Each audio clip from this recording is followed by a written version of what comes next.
Mafia killer whines his life sentence should get chucked over claims of other monsters getting slaps on the wrist and bad attorney advice. Written by Kevin Sheenan and Stephen Janowski from the New York Post.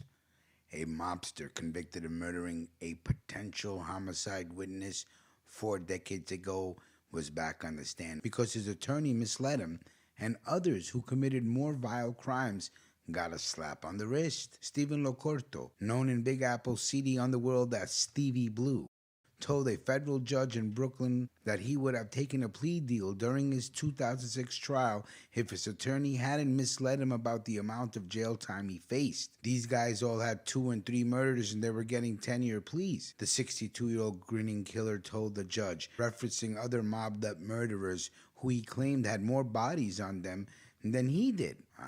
That sounds like snitching to me right in the courtroom. I don't know now. Sounds like.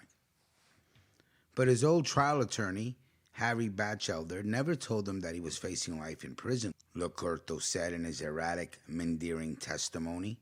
The Bonanno crime family mobster said he thought he only faced 20 years in jail, or about the same as what the feds offered in their plea deal. My lawyer should have grabbed me by the collar and shook me and said I was risking life in prison by rejecting the deal. Thinking the deal was no better than what he faced at trial, Locorto said he told his lawyer to tell the prosecutors what they could do with the deal. Quote, "Didn't you tell the assistant U.S. attorney Greg Andes that he could wipe his ass with that letter?" Assistant U.S. attorney Andrew Rodden asked the wise guy. Quote, "I said something slang I don't really call," Locorto replied. His lawyer testified over Zoom that Locorto's story was wrong.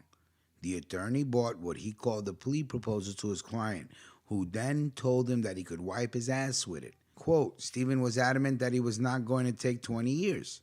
He believed that he could testify on his own behalf and prevail at trial. I tried to explain that this case was different.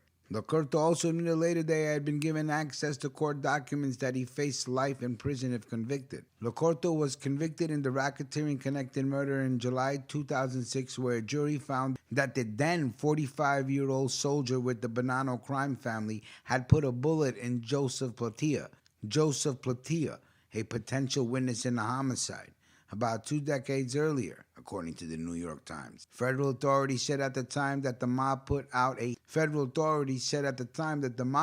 hit on Platia because the gangsters thought he knew which Bonanno family mobsters had murdered and dismembered one of his pals, mob associate Robert Capaccio. Right after the Manhattan shooting, Locorto was arrested a block away with a .38 caliber pistol still warm in his pocket, the New York Times reported. Locorto told the court that he heard the shots, then just stumbled on Platia's lifeless body slumped over in a car with a gun next to him. Locorto claimed that he picked up the gun and put it in his pocket for self-defense. That's crazy. The mobster has been fighting the conviction since it was decided, including a failed appeal in 2009, according to the Daily News. Federal prosecutors have maintained that the 20-year plea was never an actual deal. I smoked on some sour diesel yesterday, a little flower for the first time after like 11 days. Boy, was I flying. We will talk soon. Salute.